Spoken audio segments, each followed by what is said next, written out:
30 సంవత్సరాలుగా పోరాటం చేస్తున్న ఎంఆర్పీఎస్ నాయకులకు సుప్రీంకోర్టు న్యాయం చేసిందని ఎంఆర్పీఎస్ రాష్ట్ర నాయకులు మాసాయిపేట యాదగిరి అన్నారు.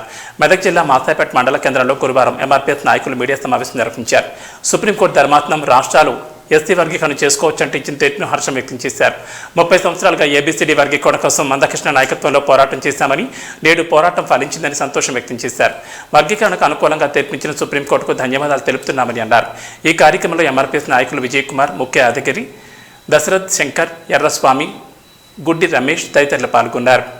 మాదిగ రిజర్వేషన్ పోరాట సమితి వ్యవస్థాపక అధ్యక్షులు గౌరవ శ్రీ మందకృష్ణ మాదిగన్న గారి ఆధ్వర్యంలో, అన్నగారి నాయకత్వంలో సుదీర్ఘ ఉద్యమం, విరామం పెరిగిన ఉద్యమం సుమారు 30 సంవత్సరాలు జరుగుతున్నటువంటి మాదిగలకు, ఉపకులాలకు రాజ్యాంగ ఫలాలు సమానంగా పంపిణీ చేయాలని చెప్పి సదుద్దేశంతో ప్రధాన డిమాండ్తో జరుగుతున్నటువంటి ఎంఆర్పీఎస్ ఆత్మగౌరవ ఉద్యమం నిజంగా విరామం లేని ఉద్యమం.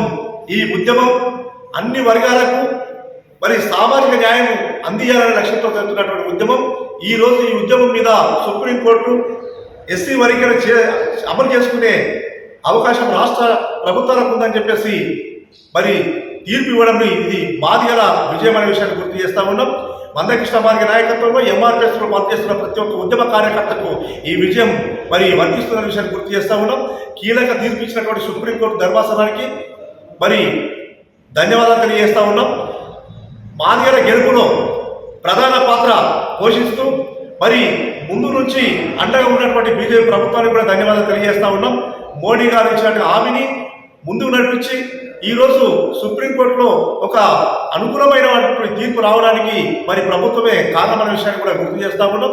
ఏది ఏమైనా లక్ష్యాన్ని సాధించడం కొంత ఆలస్యమైనప్పటికీ మాదిగలు అంతిమంగా మాదిగల విజయం సాధించిన విషయాన్ని గుర్తు చేస్తా ఉన్నాం. ఈ విజయంలో ప్రతి ఒక్కరికి కూడా కీలక పాత్ర పోషించే ప్రతి ఒక్కరికి కూడా ఈ ఉద్యమాన్ని ముందుకు నడిపించినటువంటి మరి ప్రతి ఒక్కరికి, అన్ని పార్టీలకు, అన్ని సంఘాలకు మరి ప్రతి ఒక్కరు కూడా పేరు పేరున మరి ధన్యవాదాలు తెలియజేస్తా ఉన్నాం.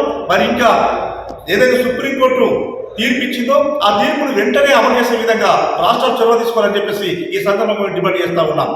జై మాదిగ, జై మాదిగ, జై మాదిగ.